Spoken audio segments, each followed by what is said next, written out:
जैन धर्माचे 24वे तीर्थकार भगवान महावीर यांनी कठोर तप करून हे पद मिळवले.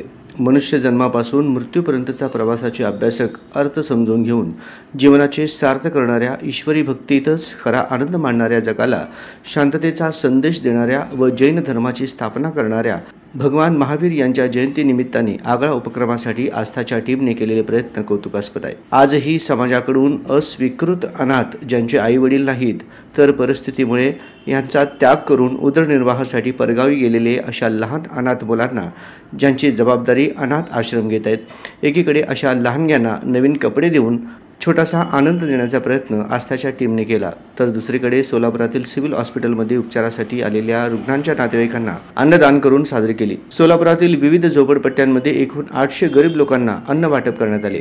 तसेच महावीर जन्मोत्सव साजरा करण्यात आला. कार्यक्रमाचे प्रमुख पाहुणे म्हणून नीता मंकणी, राजू हौशेट्टी, राजेश हलकुडे प्रमुख पाहुणे म्हणून उपस्थित होते. यावेळी प्रमुख पाहुणे यांनी आपल्या भाषणात भगवान महावीर यांचे महत्त्व सांगितले व जिओ और जीने दो हे संदेश संपूर्ण जगाला भगवान महावीर यांनी दिले, असे नीता मंकणी मॅडम यांनी सर्वांना शुभेच्छा दिल्या. कार्यक्रम आज केलेला आहे. आस्था मोठी बँक सदस्य, विशेष करून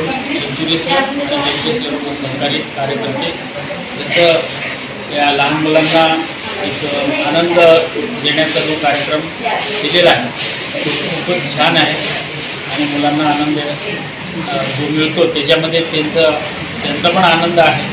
तर असे जे खूप छान छान कार्यक्रम ते सतत करत असतात.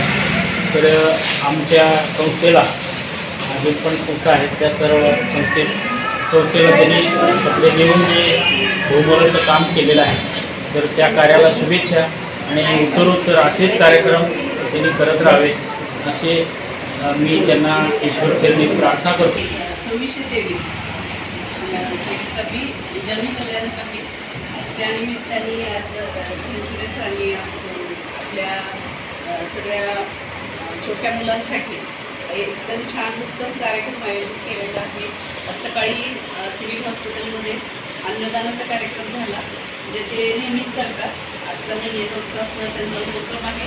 त्याचबरोबर या महाविद्यालयाच्या निमित्ताने विशेष त्यांनी मुलांसाठी मला वाटते जेवण पण झालंय सर, जेवण पण दिलेलं आहे आणि त्याबरोबर नवीन ड्रेस वाटप पण त्यांनी केलेलं आहे. असेच ते नेहमी उत्तम उपक्रम सतत करत असतात. आस्था फाउंडेशन संचलित आस्था बँकेतर्फे आज आपण महावीर जन्मोत्सव साजरा करत आहोत. गौतम 23वे तीर्थकार आहेत. त्यांनी तप केलं, मोठी तपश्चर्या केली, तन मन धन, म्हणजे ते एका राजाचे इतके सुखी राजपुत्र होते की त्यांना दुःख आणि वेदना आणि काय असतं हे माहीत नव्हतं.